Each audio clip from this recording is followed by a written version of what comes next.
Ladies and gentlemen, I'm about to introduce, let me tell you what's left in the program so you know how quickly we're going to move through. We have a wonderful video with a message from Ariel Sharon. We have brief remarks by David Wilder and Noam Arnon. We have a wonderful short musical program by the brilliant Laurie Kaufman, who is going to play a melody of Shlomo Carlebach, a tribute to Shlomo Carlebach in Hebron. The last concert he performed prior to his death was at Hebron. And we ask for your attention and for your patience. We're going to move very quickly.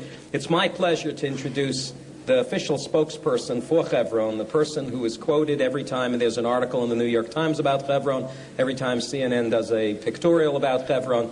There's generally one person who is the spokesperson. He is an articulate young man who understands perhaps the needs of Hebron better than all of us. He lives in Hebron with his wife and 7 children. He is a graduate of Case Western Reserve, right? I have a good memory, and he made Aliyah. And if you're ever in Hebron and you really want to understand the region and the area and get a wonderful guided tour by someone who knows every stone and every curve and every building and every person who lives there, call Judy. She'll have you picked up at Yerushalayim. She'll have you driven there in an armored vehicle, and she'll have David Wilder show you what this is all about. David Wilder. Before I begin, if it works, I'd like you to see the following 4 minutes. One of the things that many people ask me in Hebron, many reporters come in, and not only the reporters, but many very serious tourists, people who are interested in Hebron, people who want to know what's going on in Hebron.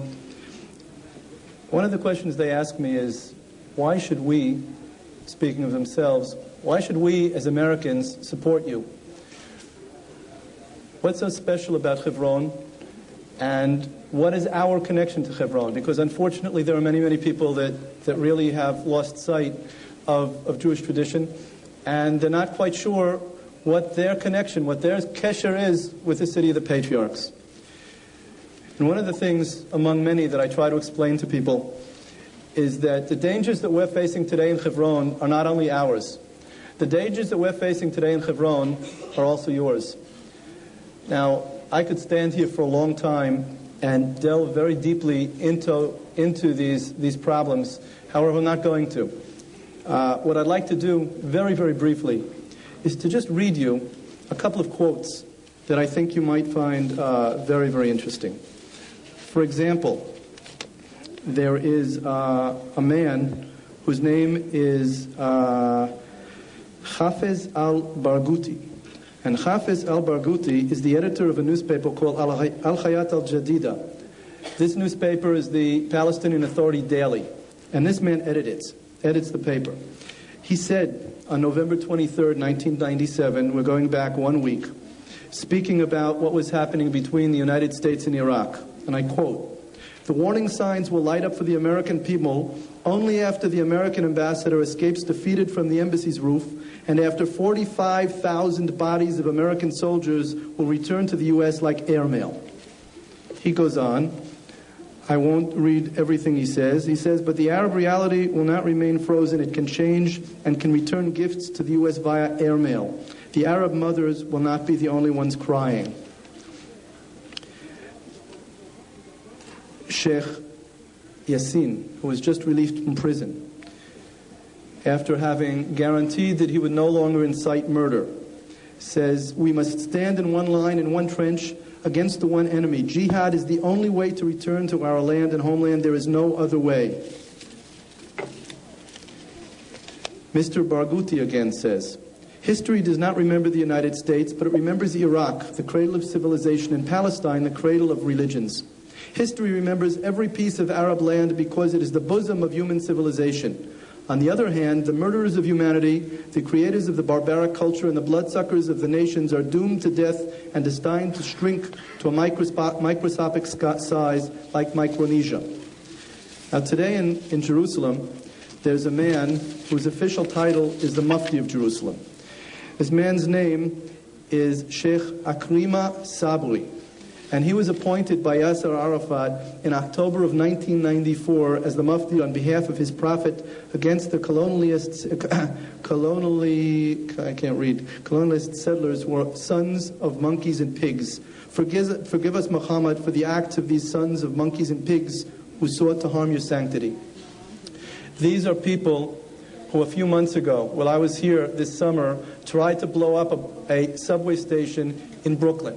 They're the same people who tried to blow up the World Trade Center. And they again and again and again say, and they mean what they say, we are going to do whatever we can to destroy America. This isn't not only a problem that I face in Hebron, it's a problem, unfortunately, that people here face walking the streets of Manhattan and Brooklyn and elsewhere. There's also another reason, though, much more important than this, why American Jews should support the Jewish community of Hebron. Who, if not all of us, know and understand what has happened to Judaism in the United States, the powers of assimilation. So many years ago, I remember learning, and I don't remember who the philosopher was, the Jewish thinker who made these remarks, but he said, we can't give Hitler a posthumous victory. We can't wipe ourselves out. We cannot continue to do what he tried to do and fail. And many, many times, we see this continuing to happen. We see that Jews are forgetting to be Jews. Hebron does not only represent Jewish heritage, Hebron is Jewish heritage. Hebron is not only a symbol of where we began, Hebron is where we began. Why do we have so many problems with assimilation? Why do people forget they're Jews? Because they don't know what Judaism is. There's no education. And the education that we received began with Avram Avinu 4,000 years ago, where we live today. And in spite of all of the troubles and all of the hardships and everything that we've had to go through all the years, climaxing, of course, with the Shoah, with the Holocaust 50 years ago, we've come back to Eretz Yisrael and we've come back to Hebron. And if I, as a Jew, can live anywhere in the world, who would even think of saying to me that I, as a Jew, cannot live in Brooklyn, or I can't live in the Bronx, or I can't live anywhere in this country or anywhere around the world? Because if it was said so, then it would be called anti-Semitism and racism, and how can that be? However, we see that, unfortunately, we're told that as Jews we can't live in Hebron. We're told that Hebron isn't a Jewish city, and this is something that's preposterous. I think it's also very, very important to understand, and with this I'll conclude, that American Jewry still has a tremendous amount of power. And it's very important that the awareness of what's happening in Israel today is almost absurd. And I think that absurdity can be emphasized by what was written yesterday. And it couldn't have been written at a better time. What was written yesterday in the editorial in the New York Times speaking about Israel's land plan. It says, Israel's nebulous land plan. The final paragraph says, and I would read it 2 or 3 times if we had more time, because you just read it once and you don't believe it. But it says, Washington is right to pressure Mr. Netanyahu to be bolder in his diplomacy, and President Clinton properly made his impatience clear by not meeting with the Israeli leader during a recent visit to the United States.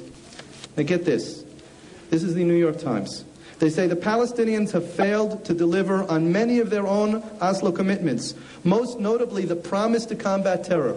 The New York Times says that Arafat hasn't done what he said he was going to do, and that he's not combating terror. But even during days of relative calm this autumn, Mr. Netanyahu and his cabinet have shown too little determination to keep Oslo alive. I think that the American Jewish community still has a lot to say. And you'll excuse me if I say so, but the best way to convince this administration and the next administration and the one after that today, the one great way to do it is if people put the money on the table. And they say, we're supporting those people. And that support isn't just moral support. It doesn't just come out from our mouths, but we mean it. And we want them to live in Hebron, and we want them to build in Hebron, and we're going to make sure they stay there. And that's something that all of you can contribute to.